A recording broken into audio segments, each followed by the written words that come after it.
Good morning mga babies. Excuse me. Excuse. Oh, feeding na ta. Yay. Hi. Yay. Feeding na, feeding. Excuse, uy. Feeding na.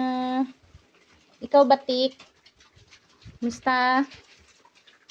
Kumusta na ang self? Kumusta naman na? Kumusta na atong batik diha? Ay, luwag. Ayan. Yan yung batik natin na hindi kumain kahapon at nagsusuka. Basa yung pupo. At ngayon ay dahan-dahan na din siyang kumain. So, ganun yung resulta pag ma-over sila ng kain. Kahit kinokontrol natin yung pakain nila, kinokontrol natin kung ilan lang yung sukat ng pinapakain natin, pero pagdating dito, talaga namang pag napadami sila ng nakain, ay nakakasama talaga sa katawan nila. Ganon yung nangyari kahapon sa kanya. Kasi nung nakaraang araw, napasobra siya yata sa kain ng hapunan niya. Kaya nagkaganon. Siya lang din naman eh. Yung iba, hindi naman. Ayan. Kahit papano, kumain siya konti-konti. Eh, hindi pa rin yung manunumbalik agad yung ano niya, yung sigla niya na kumain.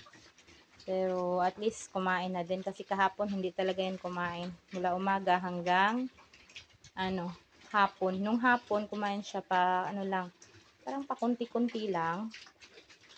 Ngayon, talagang kumain naman siya. Kahit papano. Hindi na bloated yung niya, yung tiyan niya. Para lang din yan sa sa tao. Kasi pag nasobra sa busog, hindi tayo natutunawan. Ganon din yan sila. Ayan. Naalala nyo yung yung bata. Pag nasobra sa kain, nasobra sa busog, hindi natutunawan. Tsaka nagtatae, minsan nagsusuka din yung iba. Kaya ganon yung nangyari. Meron din yan sa biik natin. Meron din ganon na pangyayari. Oh.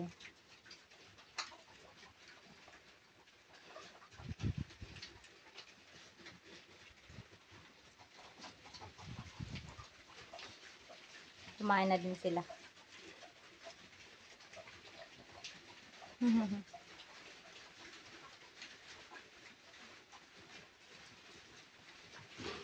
Hindi ko pa inubos yung feeds nila. Mamaya-maya. 9 pa rin yung 9 na salmon pa rin yung bigay ko sa kanila. Kasi hindi sila pwedeng madamihan ng biglain mo na madami yung pakain kasi nakakasama sa kanila. Ayaw din naman natin na mangyari na masama yung pakiramdam ng ating mga alaga kasi syempre malungkot din tayo. Oh, 'di ba?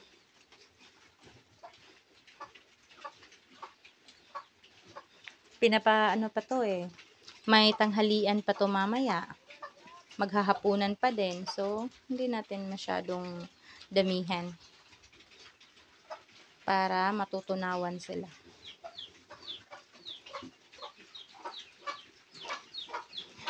Sa pag-aalaga ng talaga, ng mga biik, lahat, ang dami mong matutunan. Ganito.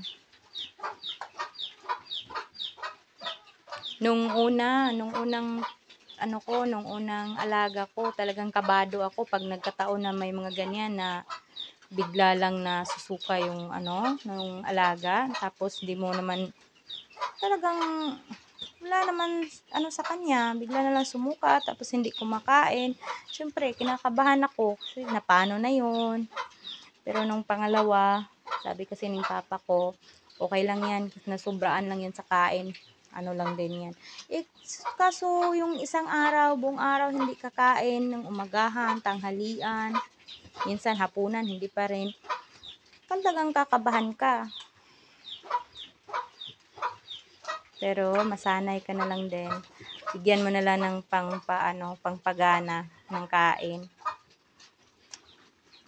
Yung kulay itim, yun lang din yung gamit ko. Bisa naman. Bigyan mo silang pakonti-konti.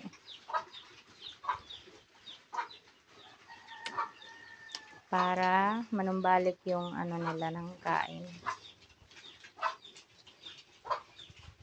At saka pangpatanggal din yan, yung hindi na mag-dehydrate.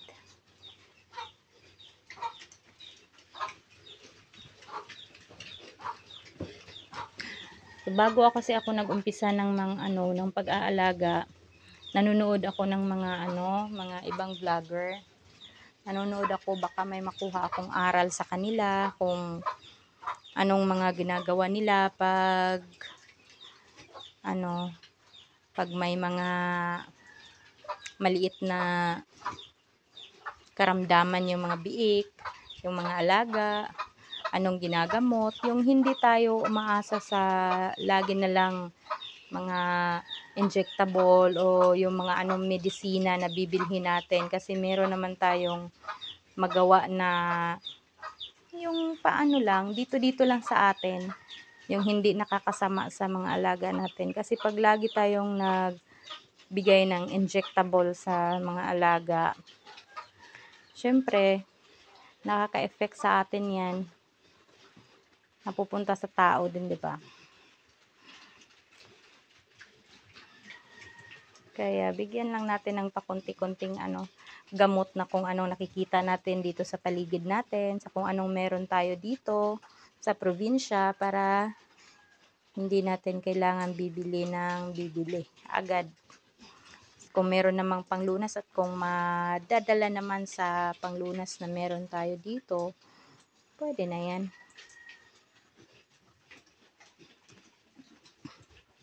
Para-paraan lang. Oh. Sa awa ng Panginoon. Iiwas sila lagi sa sakit. Yun lang din laging ko sa kanila. Pag napunta ako sa kulungan nila, lagi ko silang kinakausap. Kahit hindi naman sasagot. Pero parang ka na rin, 'di ba? Pag nag-aalaga ka, yung baga ipaparamdam mo sa kanila na mahal mo sila. Ganun. Kakausapin mo. Ganun ako, pero hindi ko sinasabi na ganyan gawin nyo. Pero ganun ako Para syempre mararamdaman nila na ay mahal ako nang nag-alaga sa akin. Kasi tingnan nyo, pag papunta ninyo dito sa yung mga alaga nyo, sino bang walang alaga dyan? Lahat naman siguro tayo meron, di ba? Kahit pusa nga pag ipaparamdam natin sa kanila na mahal natin sila, talagang umano sa atin, kumakandong sa atin, di ba? Pero pag sisipain mo, lalapit pa ba yan sa'yo, di ba? Hindi na. So, ganun lang din yon. Yung mga alaga ko dito, matatakot to kasi nung dinala dito, talagang naano sila, yung parang bang takot. Pag ako lalapit, hindi ko naman binigla-bigla, talagang inaano ko, para hindi matakot sa akin, at ngayon, hindi na sila takot. Talagang lalapit na noon. Pagpasok ko, talagang pupuntayan sila doon sa kabilang sulok. Mapupunta doon, tatakbuhan sila lahat, saka doon sa kabila naman. Talagang takot na takot. Pero katagalan, nawawala din. Kasi syempre, inaano ko yung baga hinihimas mo na yung paparamdam mo lang na mahal mo sila, ganon, wag kang matakot, ganon. 'Di ba?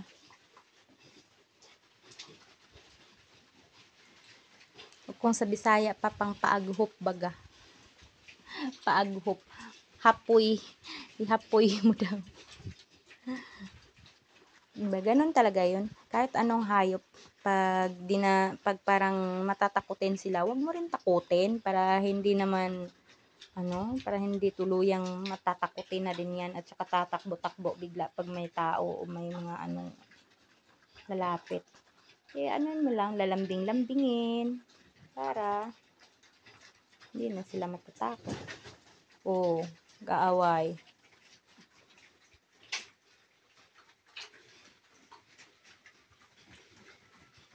Ayan. Busog na agad na yung ating mga babies. Tingnan niyo si Batik. Kumain na. Sawa ng Panginoon. Magaling na agad si Batik. O, diba? Magaling na yung Batik natin. Thanks to God. Huwag kang huwag ka nang ma-over sa kain. Dahan-dahan lang eh. Takot kasi tong maagawan. Napadami yung kain niya. Thank you for watching mga loves. Please like and share, subscribe sa ating YouTube channel at abangan na yung ating mga videos para subaybayan yung paglaki ng ating mga alaga. At may mga makukuha kayong aral sa mga videos natin kasi ina-apply natin sa alaga natin kung ano yung mga nangyayari sa kanila at paano natin sila inaalagaan. Bye-bye!